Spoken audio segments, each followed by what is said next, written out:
Last വീഡിയോയിൽ കൊച്ചുവേളിയിൽ ഒരു കമ്പനിയിൽ പോണ കാര്യം പറഞ്ഞായിരുന്നു. അങ്ങനെ വഴിയൊക്കെ കണ്ടുപിടിച്ച് നമ്മൾ അവസാനം കമ്പനിയിലെത്തി. കമ്പനിയിൽ 9:30 എത്തിയാൽ മതിയായിരുന്നു, പക്ഷെ നമ്മളെല്ലാവരും 9 മണിയായപ്പോൾ തന്നെ അവിടെ എത്തി. പിന്നെ ഈ ചേച്ചി വന്നിട്ട് അവരുടെ കമ്പനിയിലെ പ്രൊഡക്ട്സ് ഒക്കെ പരിചയപ്പെടുത്താനായിട്ട് ഒരു സാധനം. ഫസ്റ്റ് ഡേ ആയിട്ട് നമ്മളെ കൂടുതലൊന്നും പഠിപ്പിച്ചില്ല.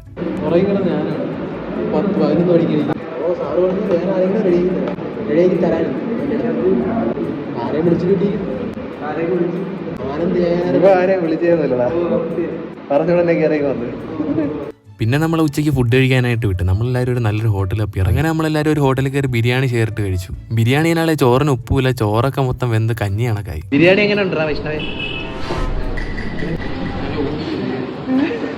അങ്ങനെ ഫുഡൊക്കെ കഴിച്ച് വൈകുന്നേരമായി നമുക്ക് വീട്ടിൽ പോകാൻ സമയമായി. ടിക്കറ്റ് എടുക്കാനായിട്ട് ഇനി 6ാമത്തെ പ്ലാറ്റ്ഫോമിലോട്ട്. അങ്ങനെ ആദ്യമായിട്ട് നമ്മളെല്ലാവരും റെയിൽവേ സ്റ്റേഷനിലെ ലിഫ്റ്റിലും കയറി. രാവിലെ വന്നപ്പോൾ ടിക്കറ്റിന് 10 രൂപ ഉള്ളായിരുന്നു, പക്ഷേ വൈകുന്നേരം ആയപ്പോൾ ടിക്കറ്റിന് വില കൂടി 30 രൂപ. 2:00 ട്രെയിനിന്റെ സമയം പറഞ്ഞു, പക്ഷേ ട്രെയിൻ എത്തിയപ്പോൾ 3:30 ആയി. തിരിച്ച് സ്റ്റേഷൻ എത്തിയപ്പോഴാണ് ആലോചിക്കുന്നത്, വീട്ടിൽ പോകാൻ എൻ്റെ വണ്ടിയും ഇല്ല, ബസ്സിൽ പോകാനാണെങ്കിൽ കയ്യിൽ പൈസയും. അങ്ങനെ ഇതൊക്കെ ഞാൻ അബിനോട് പറഞ്ഞപ്പോൾ അവൻ പറഞ്ഞ് അവ ആക്കി തരാമെന്ന്. അങ്ങനെ എന്നെ ഡ്രോപ്പ് ചെയ്തിട്ട് അവനും പോയി. ബാക്കി വിശേഷങ്ങൾ അടുത്ത വീഡിയോ വേണോ വേണ്ടോ എന്ന് എല്ലാവരും ഒന്ന് കമന്റ് ചെയ്യണേ.